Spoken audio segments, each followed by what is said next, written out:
Welcome to the Pain-Free Athlete Podcast. I'm your host, Dana Jones. I am a certified personal trainer, and I'm here to help you achieve your fitness goals without pain. In each episode, I'll share tips and strategies that will help you stay safe and pain-free while you're working out. I'll also interview experts in the field of fitness and pain management. So if you're ready to learn how to stay active and pain-free, then subscribe to the Pain-Free Athlete Podcast today.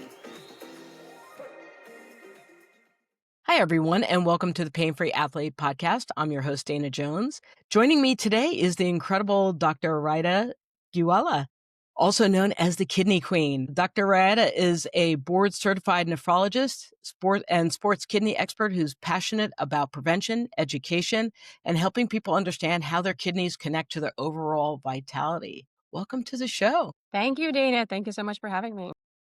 So who are you and what led you to nephrology? Because that is a very specific field. And why are you inspired by kidney health? Yes. So I am the founder and CEO of Sports Nephrology. We are the only sports clinic globally that focuses on the kidney health of athletes. And I've always been fascinated by the kidney physiology in terms of what it does, how it keeps us going in terms of our fluids, electrolytes, blood pressure, blood flow, 24/7 in the background.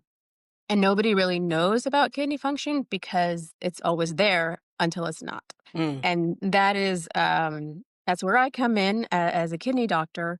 I have spent almost 2 decades taking care of people with high blood pressure, diabetes, sort of risk factors for kidney disease, and then also people who have kidney failure and needing dialysis. So my mission now is to take 5-10 steps backwards and meet people earlier so I can intervene, guide them, help them figure out what they can do to reduce their risk so they don't become my kidney failure patient, that they learn how to hydrate, they learn how to take care, how to train well, how to prevent injury, and how to recover well.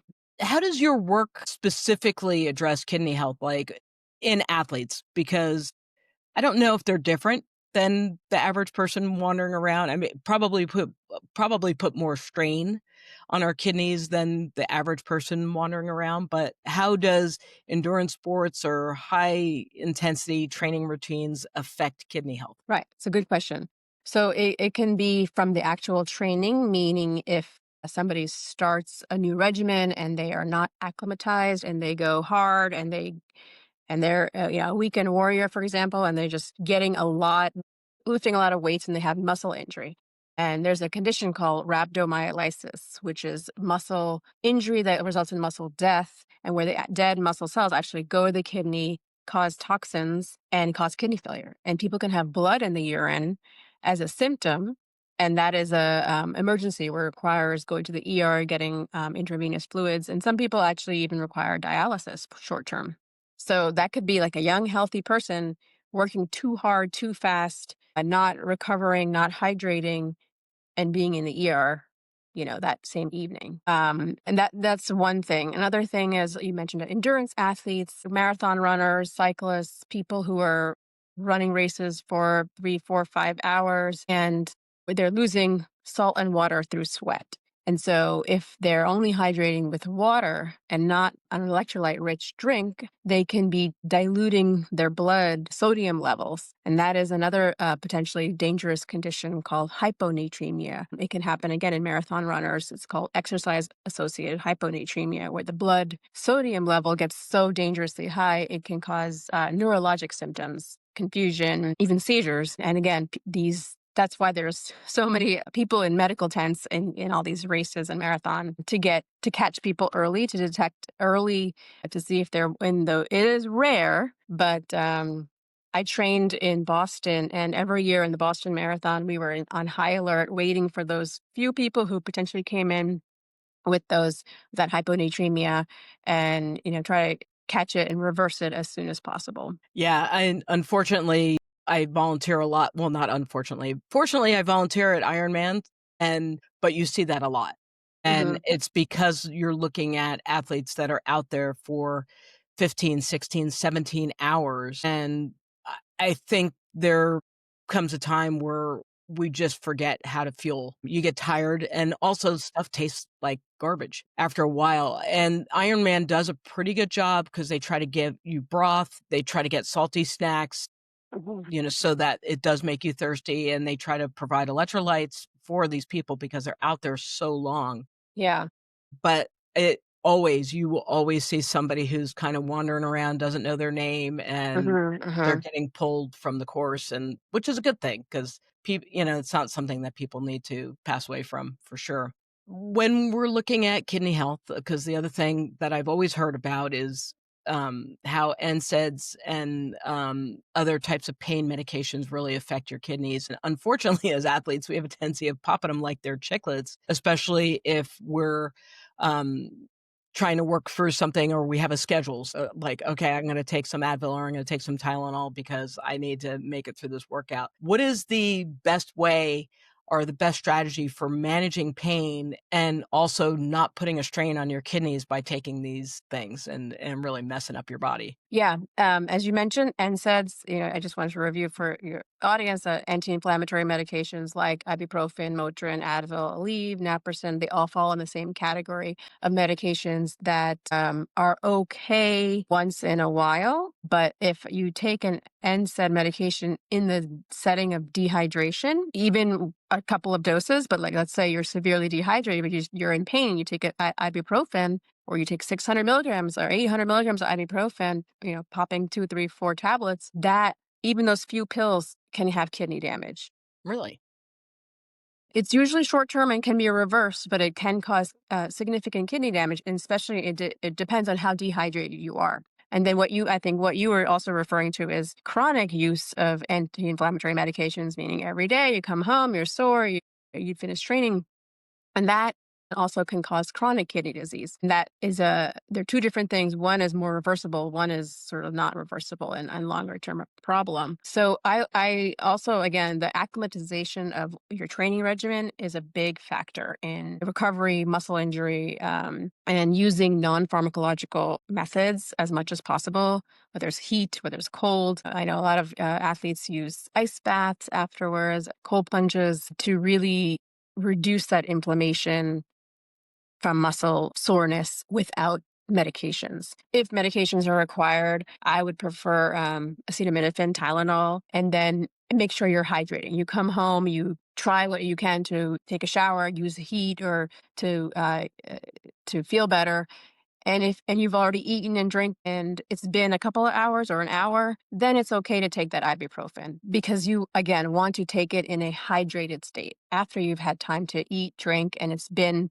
at least an hour or so, 2 hours post exercise. So you're not in that dehydrated state before taking it. That's interesting because I have noticed that it doesn't work if you're dehydrated, or at least it feels like it doesn't work when you're dehydrated. And when I do what you and I just did it instinctively. It's like, Hmm. okay, well, I feel gross, so I'm going to take a shower and I'm going to grab something to eat, and then I'm going to, put some food in my stomach and then take whatever.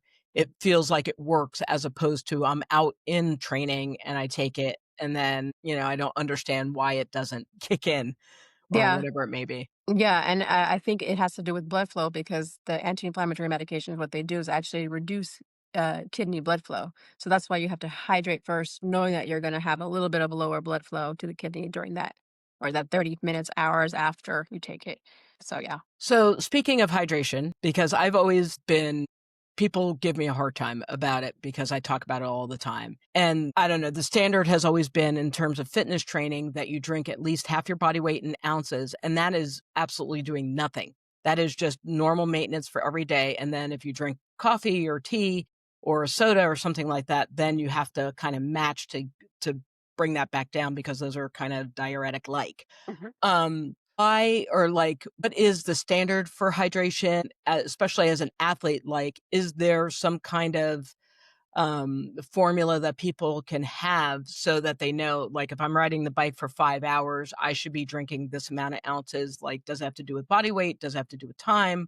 What are your suggestions? Yes, it really does matter if you're starting a hydration regimen, like from scratch, and where you are in your fitness, your athletic goals. Because if you're new to, let's say, hydrating, I wouldn't want anybody to go from, A to Z and hydrate quickly in, again, just 1 week of going from 0 to, 2, 3, 4 liters a day of water. Again, it's that training your body to metabolize all the water, excrete it, and keep what it needs. The kidney needs time to figure that out and to become routine. And then so there's no number, because it depends on so many factors. But one of I would say people who are active a couple of times a week. They're not necessarily competitive athletes, but active people. They exercise, a few times a week. A couple of liters per day is a good amount. Making sure that they're eating and they have salt in their food, not salty food, but they're eating not just drinking water, but a couple of liters per day. And even building that habit is a whole struggle. So I try to tell people, start with the night before. Fill up the water bottle the night before. Have it ready to go first thing in the morning, and make sure you're drinking that water first, after coffee, before coffee, even before breakfast. Have a little bit of hydration first. So that way by lunchtime, you're ready to fill up that water bottle again. So you have some kind of steady morning routine that includes a structured hydration habit. And you mentioned about if you're a competitive athlete, if you're an endurance athlete, you're going to need more. You're going to have higher needs, but you're also going to make sure that you are, again, adding electrolytes to that water, not just water. And so there's no exact number. I can't give an exact number because everyone's so different, but if you're starting with 2 liters and you know that you're still cramping, you are after working out, that's a sign of potential magnesium deficiency or potassium deficiency when you have muscle cramps. And those are electrolytes. Or you might feel, or you have feel salty lips or taste salty lips after. That's, again, a sign of dehydration, that there's only salt left and not enough water. Your body's just squeezed out. So even if you're just sweating, and because that was one of the things that because there are certain people that are saltier than others, and you see it especially in endurance sports where there are some people that are just salt. And I've never been terribly salty, and I never knew I just thought, oh, they're probably better at getting their stuff, drinking their electrolytes or doing whatever. And because my sweat is not really salty. And yeah, it really depends it depends on the weather. Are you playing soccer outside, or are you in the air conditioned gym? All those factors. Heat safety is a big thing I talk about as well. And then what I'm interested in helping, trainers and coaches teach their athletes how to be safe, how to recognize those symptoms of heat exhaustion, and then the heat stroke, which would be the more medical emergency. Yeah. Well, and there's a lot of heat illness, I think, even from little kids. Mm-hmm. Just from the fact that I don't know if even the younger athletes are educated about hydration. There's some discussion on drink water. Oh, you've been out here, because I think little kids sweat a lot more because they're just more active, but there really isn't, at least in the sports world that I've noticed, there isn't a whole lot of concentration on electrolytes for kids, or even having conversations about ingesting liquids. I think they want to go to the Gatorade, which has a tendency of being sugar heavy, which, at least they're drinking something, but obviously, you want it to be a little bit healthier than just, 40 ounces of sugar getting slammed into your system with a bunch of potassium and magnesium. Right. I'm a soccer mom also. So, I have a 12-year-old who plays soccer. Here in Austin, Texas, where it gets up to 105 degrees and when he Holy starts playing moly. soccer. And I'm just I'm very nervous all the time. But he goes with his 2-gallon bottle of water, and I give him a bag of pretzels. It's Okay. just after the game, or he'll have some carbohydrate rich meal, and but not just that water. Yes, the salt, some kind of higher salt demand Okay. afterward, and during some kind of snack that's just a higher salt load. Well, and that's simple. That's Simple, and not. it's something for kids that they can easily do. Something for parents they can easily do. Yeah. Yeah. No, that's an easy one, because there's so many electrolyte supplements that are out in the world now, Oh yeah. It's from the confusing, effervescent and yeah, stuff to whatever. Now Costco, you can go and get your liquid IV so and many stuff like brands. that. Yeah. So some people can't metabolize that because of, they'll get stomach issues or whatever. And how do you address that in terms of that they get the electrolytes, but not necessarily in that form that we're being sold? I guess is the easiest way to say it. Oh, you mean what should they do instead? Yes. I would say the best is trying to find it in their food, salt in food, and knowing that, as a kidney doctor, I see all these people with high blood pressure. So there's this balance between how much do I tell people to eat salt, but I'm saying, oh, lower your salt. So at the same time, but athletes are a very different population, and that's why as a moving from a sort of general kidney doctor to a sports kidney doctor, I even had to have that mindset shift. I was like, no, these people actually need salt, promoting salt during the high intensity sport post part of recovery. It's a prescription sort of part of recovery in order to get the full recovery. Like it's not just water, you have to have salt. That's a good point. So with that, there's a ton of supplements. There's a lot of conversation now, especially for women over the age of 40 to increase their protein and have high protein diets. How can athletes find that balance between fueling for performance and also protecting their kidneys? Because we know that too much protein sometimes can overload the kidneys. So how do we find that balance? Yes. So again, it depends on where you are in your activity level. So I generally recommend for people, adults who are a little bit of activity, a couple of times a week activity, or maybe zero point 0.8 to 1 gram per kilogram per day of protein. And then to more competitive type athletes or elite athletes, zero point 0.5 to 1.8 grams per kilogram per day of protein. I feel like as a kidney doctor, I think after 2 grams or more than that per day, per kilogram per day, there's more workload on the kidney. There's more strain on the kidney. The kidney's job is to filter the blood, keep the nutrients, and get rid of the waste. That's what the kidney does 24 hours a day. And so if we're putting a lot of load, whether it's protein load, nitrogen load from the food that we eat, especially, animal protein versus plant protein, we're just making a higher workload on the kidney. And eventually, the kidneys work, work, work, work, work, but eventually it tires out like every other part of our body. We have to have time for rest and recovery. So spacing. So I actually have a calculator I created for people that can calculate how much protein they should have per day, depending on their weight and their activity level. I can send it to you for your audience. And it comes with like a meal plan in terms of how to space it out throughout the day with food versus having to take it in a supplement. Yes. Yeah. And also at making sure that you're spacing it out with food, you're also drinking water with those meals or snacks throughout the day. Yeah, I've noticed that drinking water before eating goes over way better than after, just 'cause digestion-wise, you kind of feel bloated if you drink Hmm. after, and then it just doesn't feel very good, where it seems to kind of just get pushed into your system if you do it first before you're eating. Yeah, and you're also sort of more hungry, and you'll just drink it. It won't be like a medicine to take. It'll be Mhm. easier to take it as opposed to I'm forced to drink it. I have to drink it. I don't want to drink it. Yeah, That because mindset that's how shift. I think a lot of people feel, especially with water, is that because we've done it I've done challenges at work where, like, "Okay, increase it," and people are like, "Ugh," like, it's the worst thing you can ever ask them to do is drink water, and Yeah. some people say it makes them sick. And that is important to listen to your body.